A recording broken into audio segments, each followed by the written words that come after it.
And welcome back to Washington Commanders Insider. Today, we're talking about the Washington Commanders possibly making some moves as we get ready to go into the trade deadline. And so, one of the stories that I found pretty interesting that popped up today was that the wide receiver for the Rams, Cooper Cub, could maybe be available for trade. And so, I thought that this was interesting. And this is something that not a lot of people are really linking to the Washington Commanders, but I think that this is something that maybe they do consider here. And in fact, Cooper Kupp has come out and said that he has actually heard the noise, but the only thing he can do is continue to be present with this football team, which I think he's right on with that. But, just kind of looking at what he has going on from a contract standpoint, I mean, you're looking at the fact that he is set to make the 9.1 million guaranteed this season, followed by 20 million in 2025 with a 5 million guaranteed, and then 19.85 million non-guaranteed in 2026. And so looks like he's on the books not just for this year, but you have to get him for the next couple seasons. And so, I don't know if the Washington Commanders would want to do so.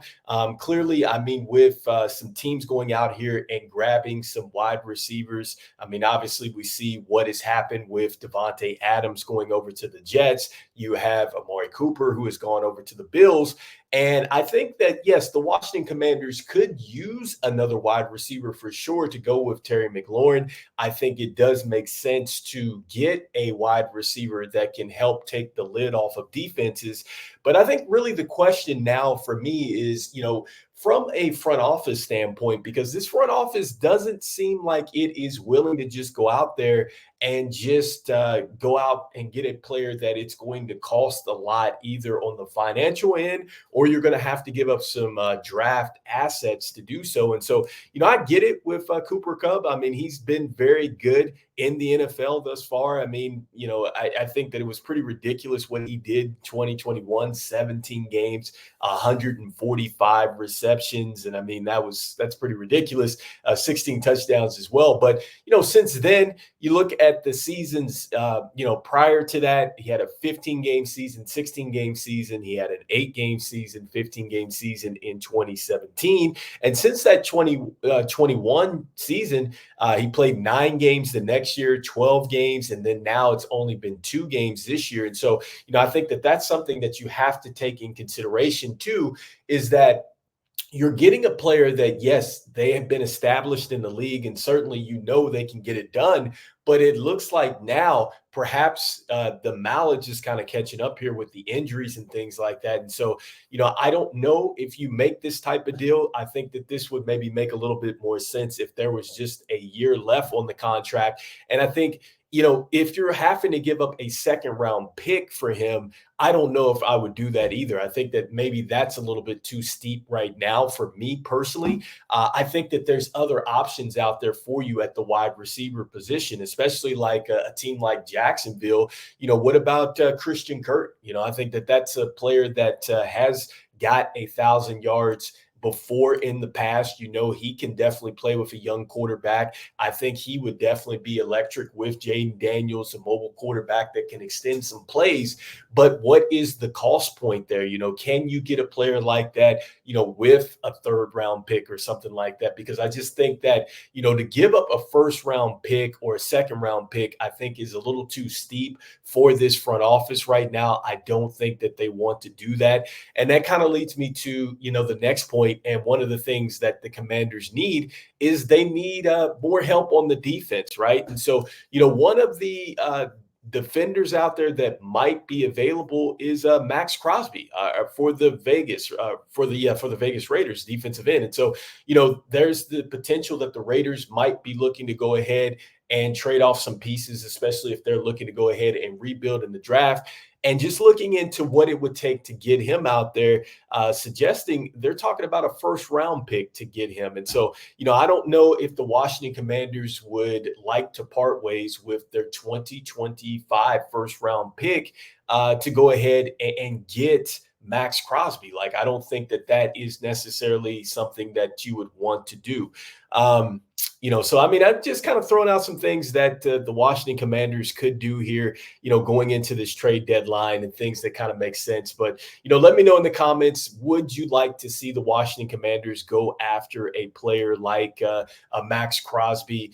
Do you like them to go after a player like, Cooper Cup of the Los Angeles Rams? Let me know what you're thinking here. One of the other roster updates that the Commanders have done is they have cut Jamin Davis today. Former first rounder, he came in with Coach Ron Rivera, came in at the linebacking position, just really has not worked out. Believe they tried to play him in the defensive end, and it just really hasn't worked out there. And so, I thought that was pretty interesting. Again, you're seeing this Washington Commanders team continue to push forward. I've just talked about the front office being very strategical, and I think that they're doing a great job too, as far as evaluating talent before they move on from them as well. I think that is one thing that I will definitely give this front office credit doing, is they're doing their due diligence as far as, making sure, this is the player that is going to kind of fit our build, what we want to do defensively. And so, it's tough, I think, because, I thought that, maybe Jamin Davis would be able to catch on with the Washington Commanders. I mean, look, he played in 50 games. He had 282 tackles, 3.5 seasons. And again, just really hasn't worked out there.